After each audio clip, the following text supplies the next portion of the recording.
Corona विषाणूच्या संकटावर मात करण्यासाठी शासनाने संचारबंदीची घोषणा केली आहे।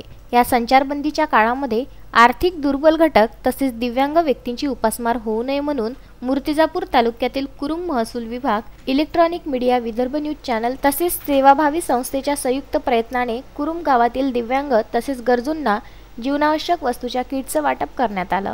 सर्वत्र लॉकडाऊन सुरू असल्याने अनेक कुटुंबांचे व्यवसाय बंद झाले आहे, रोजंदारी बंद झाली आहे, अनेकांवर उपासमारीची पाळी येऊन ठेपली आहे। या कारणाने अनेक परिवार संकटात सापडले आहे। आपल्या घरी मुलाबाळास खाण्याच्या अडचणी निर्माण होत असल्याबाबतची माहिती समाजसेवकांच्या माध्यमातून कुरुमचे मंडळ अधिकारी सुनील डाबेराव यांच्यापर्यंत पोहोचल्यावर त्यांनी पटवारी दर्शन चव्हाण, श्रीकांत पाटील, काशीकर, दिलीप देवकते, कुरुमच्या सेवाभावी संस्था तसेच विदर्भ न्यूज कडून किराणा माल व अन्नधान्य गोळा करून गरजूंना वाटण्यात आलं। या उपक्रमात विदर्भ न्यूज मूर्तिजापूरचे तालुका प्रतिनिधी बाळासाहेब गणोरकर, कुरुमच्या सरपंचा सविता दहीकर, ग्रामविकास अधिकारी दीपक मुनेश्वर, पोलीस पाटील वसंत विरुळकर, मोनू महाजन व शाकीर शाह यांचं मोलाचं योगदान लाभलं।